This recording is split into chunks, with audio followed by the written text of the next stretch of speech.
కృష్ణాయ నమః, వాసుదేవాయ నమః. మన దేవాలయం ఛానల్లో మనము కురుక్షేత్ర యుద్ధాన్ని వీక్షిస్తున్నాము. ఇప్పటి వరకు 32 భాగాలు విన్నాము. 32వ భాగంలో యుద్ధం ఎంతవరకు వచ్చింది అంటే, అభిమన్యుడిని చంపడానికి ఇంతమంది ఎందుకు, నేను ఒక్కడిని చాలు అంటూ దుశ్శాసనుడు అభిమన్యుడిని తాకాడు. ఇప్పుడు మిగిలినటువంటి మరికొంత యుద్ధాన్ని చూద్దాం. కరలాఘవాలు, శరలాఘవాలు, విచిత్ర రథ ప్రచారాలతో అభిమన్యుడు దుశ్శాసనుడు యుద్ధం సాగించారు. మిగిలిన వాళ్ళంతా ప్రేక్షకులై చూస్తున్నారు. అభిమన్యుడు నీ కొడుకు యొక్క విల్లును తుంచి భల్లాలతో ఒళ్ళు తూట్లు చేసి ఇలా అన్నాడు. అప్పుడు సభలో ధర్మరాజుకు బాధ కలిగించేటట్టు నువ్వన్న మాటలకి ఫలితం ఇప్పుడు చూపిస్తాను. పెరికి పంద, పారిపోకుండా కొంచెంసేపు నిలబడి తలపడు. నిన్ను చంపి నన్ను పెంచిన వాళ్ళ రుణం తీర్చుకుంటా. ఇలా అన్నాడు అభిమన్యుడు. చూడండి ఆ పౌరుషం. ఏం జరిగిందో తన పెద్దల ద్వారా తెలుసుకున్నాడు కదా, ఆ కక్షంతా తీర్చుకుంటున్నాడు. తీర్చుకుని ఏం చేస్తున్నాడు? అభిమన్యుడు దుశ్శాసనుడి వీపు సంధి ఎముకల్లో ఒక కత్తిని, గుండెల మీద మరికొన్ని కత్తుల్ని గుచ్చితే దుశ్శాసనుడు ఎప్పుడో చచ్చిన పీనుగులాగా రథం మీద చేరగిలబడ్డాడు.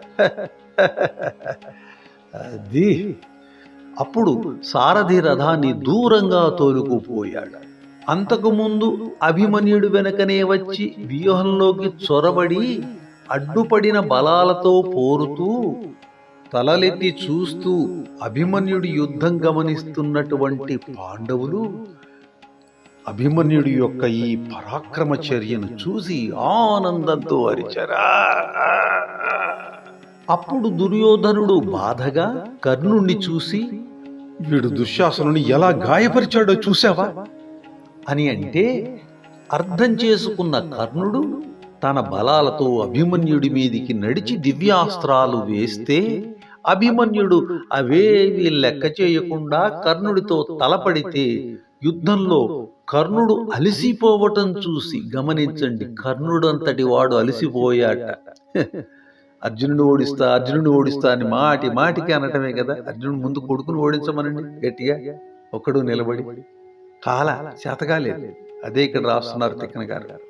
కర్ణుడు అలసిపోవటం చూసి అతని తమ్ముడు అభిమన్యుడి మీదకి బాణ పరంపరలు కురిపించాడు. క్రోధంతో అభిమన్యుడు ఓ భల్లంతో వాడి శిరస్సును ఖండించాడు. అది చూసి కర్ణుడు పక్కకి తొలగిపోయాడు. అయ్యయ్యో, ఎంతటి అవమానము! నిజంగా కర్ణుడు అభిమన్యుడి ధాటికి తట్టుకోలేక పక్కకు తొలగిపోయాడా? వా ఎందుకండి ఊరికే అన్ని సార్లు అన్ని ప్రగల్భాలు పలికాడు కర్ణుడు అని అనిపించదు? మరి అనిపిస్తుంది తప్పకుండా. అప్పుడు అతని సైన్యం అభిమన్యుడిని కప్పుకుంది. అతను వాళ్ళను చిందర వందర చేసి కర్ణుడి వెంట పడితే అతను భయంతో పారిపోయాడు. ఇది ఇంకా అవమానం అండి. కర్ణుడు భయంతో పారిపోయాడట. మరి అభిమన్యుడి ధాటికి తట్టుకోలేక. అంటే అభిమన్యుడు ఇంతటి పరాక్రమవంతుడు అన్నమాట. అతన్ని చూసి సైన్యం కూడా కకావికలమైంది. మరి కర్ణుడే పారిపోతున్నాడని చూస్తే మరి సైన్యం కకావికలం అయిపోదు. అప్పటికి ద్రోణుడు ఏం చేశాడంటే పేరు పేరున ఇలా పిలిచాడు. కర్ణ నిలబడు, కర్ణ నిలబడు, కృప ఇలా పారిపోతే ఎలా, బాలిక ఇలా భయపడటం తగునా, రారాజా నీ బలం ధైర్యం చూపి నిలబడు. ఇలా అందరికీ ఎంత చెప్పినా ఎవరు ద్రోణాచార్యుడి మాటలు వినలేదు. అంటే అందరికీ గుబులు పుట్టించాడు, అక్కడి నుంచి పరిగెట్టించాడు. ఓరి నాయనో, ఈ విధంగా యుద్ధం చేసిన వాడు పాండవుల వైపు ఇంతవరకు ఎవరు లేదు. అర్జునుడు చేస్తున్నాడు, కానీ అర్జునుడి కొడుకు అంటే ఎంత చిన్నవాడు, అటువంటి వాడు అందరినీ దాదాపుగా, ఒక ద్రోణుడు ఒక్కడే పారిపోలేదు, నిలబడి యుద్ధం చేస్తున్నాడు. ద్రోణుడితో సమానంగా చేస్తున్నాడు, మిగతా వాడు పారిపోతున్నారు. అంటే ఆలోచించండి, అభిమన్యుడు ఎంతటి పరాక్రమవంతుడు. అభిమన్యుడు ఉత్సాహంతో సింహనాదం చేసి శంఖం మోగించి విలుతాడు సారించి తనివి తీరక ఆ దొరలందర్నీ తరిమి తరిమి కొట్టాడు. రణరంగం దారుణమైంది. ఎటు చూసిన అవయవాలు శవాలు నెత్తుటి మడుగులే. అప్పటి మధ్యాహ్న సూర్యుడు తను ఒకరే అయినట్లు ఆ బాలుడు తీవ్రుడై మన సైన్యాన్ని కాల్చి మసి చేశాడు. ఇదంతా వింటున్నటువంటి ధృతరాష్ట్రుడికి ఒక సందేహం కలిగింది. ఇలా అన్నాడు సంజయుడితో ధృతరాష్ట్రుడు, సంజయ, బాలుడొక్కడే అంతమంది మహారథులతో పోరుతుంటే పాండవులతో ఒక్కరు కూడా వాడికి తోడుగా రాకపోవటం ఎలా జరిగింది? దానికి సమాధానంగా సంజయుడు ఇలా చెప్పాడు. పాంచాల, యాదవ, పాండ్య, కేకయ, విరాట సైన్యాలు తోడురాగా మన సేనల్ని అల్లకల్లోలం చేస్తూ అభిమన్యుడి వెనుకే కదిలొచ్చినటువంటి ఈ పాండవ సైన్యాన్ని సైంధవుడు అడ్డుకున్నాడు. అప్పుడు ధృతరాష్ట్రుడు వెంటనే ఇలా అన్నాడు, అలా పాండవుల్ని అడ్డుకోవటానికి సైంధవుడు ఎంత తపస్సు చేశాడో కదా, లేకుంటే అది ఎలా సాధ్యం? సంజయుడు ఇలా అన్నాడు, నువ్వన్నది నిజమే. పాండవులు అరణ్యాల్లో ఉన్నప్పుడు ద్రౌపది విషయంలో తనకు జరిగిన అవమానానికి బాధపడి పరమేశ్వరుని గురించి గాఢ తపస్సు చేశాడు సైంధవుడు.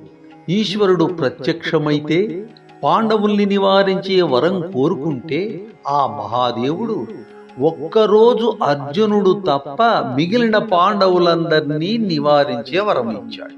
అంతే.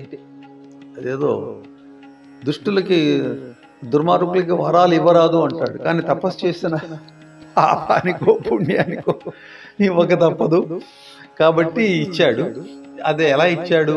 ఒక్కరోజు మాత్రమే పాండవుల్ని నువ్వు ఆపగలవు, అందులో అర్జునుడిని మాత్రం నువ్వేం చేయలేవు. అంత షరతులతో ఇచ్చాడు వరం. ఇలాంటి వరాలు సాధారణంగా మనకు వినపడవు. అది దుష్టులకిట్టి వరములు ఇయ్యరాదు అని శివుడికి చెబుతూ ఉంటారుగా కొందరు దేవతలు, ఇతర దేవతలు. బహుశా అది గుర్తుపెట్టుకున్నాడేమో అనిపిస్తుంది నాకు. ఏది ఏమైతేనే మంచి జరిగింది.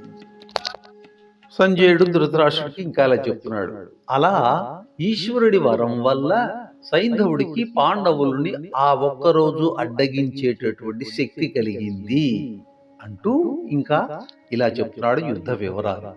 సింధు దేశపు స్థిరవారువాలు కట్టిన రథం మీద వరగర్వంతో నిలిచి నీ అల్లుడు సైంధవుడు సాత్యకిని భీముణ్ణి, దృష్టద్యుమ్నుణ్ణి విరాటుణ్ణి, శిఖండిని ద్రుపదుణ్ణి, ద్రౌపదేయుల్ని, కేకయుల్ని, ధర్మరాజుని ఇలా అందర్నీ తనొక్కడే ఎదుర్కొని వారించి ముప్పు తిప్పలు పెట్టాడు. అబ్బూ అబ్బూ అబ్బూ, ఓరి సైంధవా, ఓరి సైంధవా. ఇది వీడి శక్తి కాదు, శివుడిచ్చినటువంటి శక్తి. సరే, అంతకుముందు అభిమన్యుడి విక్రమానికి నుగ్గైన రథాలు, జంతుకళేబరాలు కూడా పాండవుల మార్గాన్ని దుర్గమం చేశాయి. గమనించండి.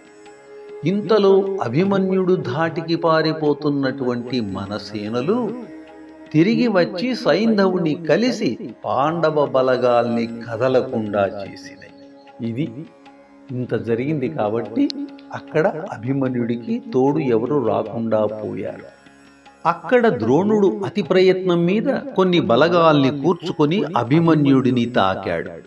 వాళ్లలో కర్ణుడి కొడుకు వృషసేనుడు అభిమన్యుడి మీద బాణవర్షం కురిపిస్తే అతను క్రోధంతో వాడి సూతుణ్ణి చంపి విల్లు తుంచి గుర్రాల ముఖాల్ని బాణాలతో గుచ్చితే పీనుగులా పడి ఉన్న అతన్ని తీసుకుని గుర్రాలు దూరంగా పరిగెత్తాయి.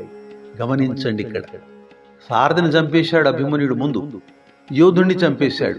ఇంకా మిగిలింది ఏముంది? అక్కడ చచ్చిపోయిన యోధుడు ఉన్నాడు, అంటే వృషసేనుడు కదా. మరి సారథి లేడు, గుర్రాలే అతన్ని తీసుకుని ఆ గాయపడిన ఆ వృషసేనుడు తీసుకుని దూరంగా పరిగెత్తాయి. ఇదేమిటి, గుర్రాలు కూడా అలా అంత చేయగలవా అంటే వాటికి అటువంటి పరిస్థితుల్లో అలా చేసేయడానికి వీలుగా వాడి గుర్రాలకు శిక్షణను ఇస్తారు అని మనం దీన్ని బట్టి అర్థం చేసుకోవాలి. అది ఇదంతా యుద్ధం యొక్క తయారీలో భాగం. అయితే చూడండి అభిమన్యుడు ఏం చేశాడో. వదలకుండా వాడిని తరుముతూ వెంటబడితే వసాతి అనే రాజు అతన్ని ఎదుర్కొని 6 బాణాలేశాడు. అభిమన్యుడు వాడిని ఒక్క బాణంతో పడేస్తే వాడు కింద పడి తన్నుకుని చచ్చాడు. మన సైన్యం మళ్ళీ కొంత కూడగట్టుకొని అతన్ని చుట్టుముడితే అభిమన్యుడు లేళ్ల మీదికి దూకే బెబ్బులిలాగా దొరికిన వాళ్ళని దొరికినట్టు ఊచకొత కోశాడు. సైన్యం అతలాకుతలమవుతుంటే శల్యుడి కొడుకు రుక్మరథుడు అనేవాడు, మీకేం భయం వద్దు, నేను వీడిని ఇప్పుడే చంపుతాను అని అభిమన్యుడి పొట్టలో 9 బాణాలు, భుజాల్లో 2 బాణాలు నాటి ఇంకా వేయబోతున్నాడు.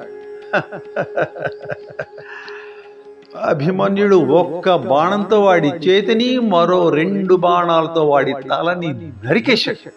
అది చూసి రుక్మరథుడి స్నేహితులు అనేక మంది రాజులు ఒక్కమారుగా అభిమన్యుడిని చుట్టుముట్టారు. దాంతో అభిమన్యుడి కథ ముగిసింది.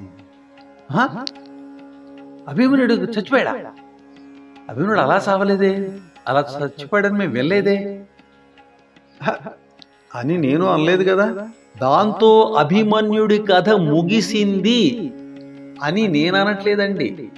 దుర్యోధనుడు భావించాడు, దుర్యోధనుడు అనుకున్నాడు, ఆనందించాడు అని సంజయుడు ధృతరాష్ట్రుడికి చెప్పాడు.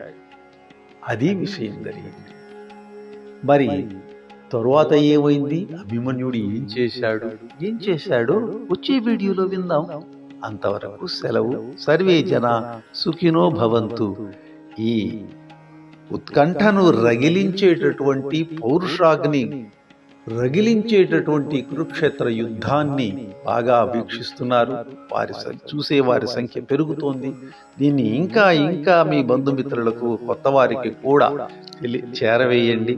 స్వస్తి.